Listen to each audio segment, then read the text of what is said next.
Daemonologie is a now fully released first-person point-and-click horror game where you play as the Witchfinder in a small town, tasked with pushing the locals until they confess.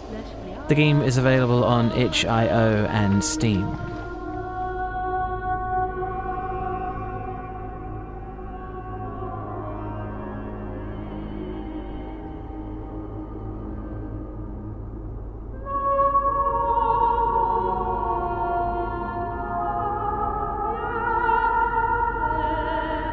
Atmosphere.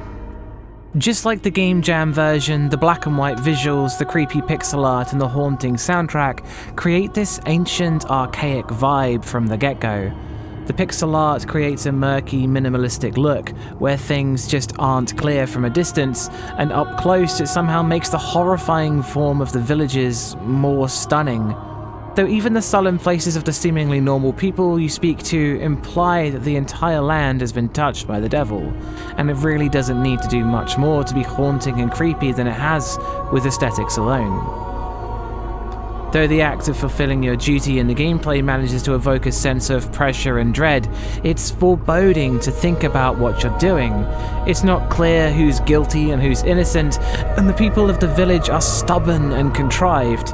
But you have a job to do. The game's atmosphere is simply excellent and carries the entire game. That's one Harry Mason.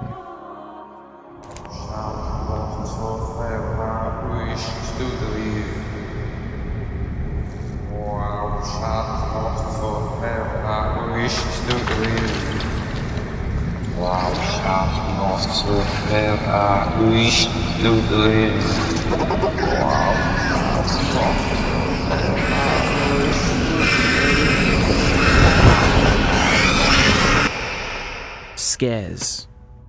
The new cutscenes that were added to the game are frankly amazing to gaze upon, with some incredibly eerie stop-motion animation of a vast plethora of disturbing things. Black and white like the rest of the game, they portray mutants with heads full of demonic spiders to floating upside-down priests, and it all implies one thing or another about the people you're trying to accuse. The rest of the horror is mostly implied and learnt through talking. The blacksmith fixed his jaw with a mechanism, but outside of this is just the task. It doesn't matter if they're guilty or not, the power is in your hands, talking to them or torturing them until they confess. You get paid, regardless, though your results are questionable. The game isn't traditionally scary, but it is incredibly unsettling. That's still one Harry Mason.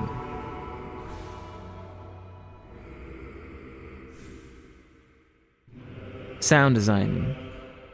The music in the game is phenomenal, with some beautifully eerie singing, softened by the reverb and accompanied by woeful strings. The music of some areas gives the vibe of a dirge or a beautiful valley in the summer. The church has a male choir that ascend through the darkness of the reverb, but sound unsettling, foreboding. The blacksmith's workshop ambiance is as harrowing as his metal tools, the clanging of iron and the zing of steel. The music effortlessly conjures up the areas in your head with your eyes closed. More disturbingly are the sound effects, with the new torture games presenting things like people struggling for air as you dunk them into the water.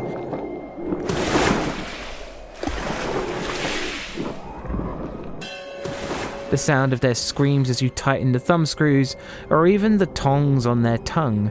It's all horrible to its own degree. Though there could have been more variation in the screams, its sound design is outstandingly good. That's two Harry Masons.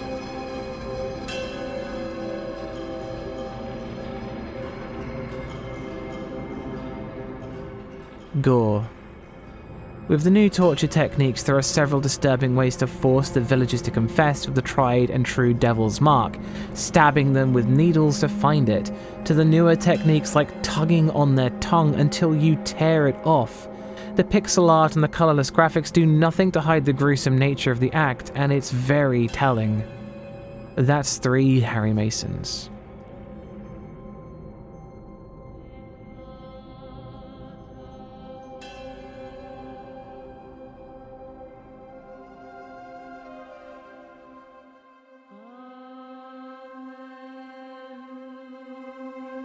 Story. You play as a witch finder, with the task of identifying a witch within the town, with the promise of pay when someone is hanged. The story is a deliberate mess of accusations and pitfalls, with various members of the town saying things that directly contradict each other and blaming various unavoidable phenomena on someone else.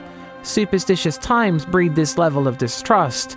Each night you dream of one of the members of the village committing acts that would surely get them hanged, and each day you torture them with unimaginable pain for them to once again blame someone else. The story makes you feel like the villain because you are, even if they revere you as a hero. The game is very brief, with the potential to be replayed a few times until you understand how it all works, making the final score 4 out of 5 Harry Masons. This is a solid improvement on the original game that adds more to it without actually changing what made the game so good. Again, I'd like to remind you the whole thing is down to my opinion in horror games. If you don't share this opinion, then that's cool, I get it. I'd like to point out that whilst I felt guilty myself afterwards, I did not scream like a banshee or run away from the computer, and advise you don't either. There'll be more horror reviews in the pipeline, and thanks for watching. Always go check out bumps in the middle of the night. Peace.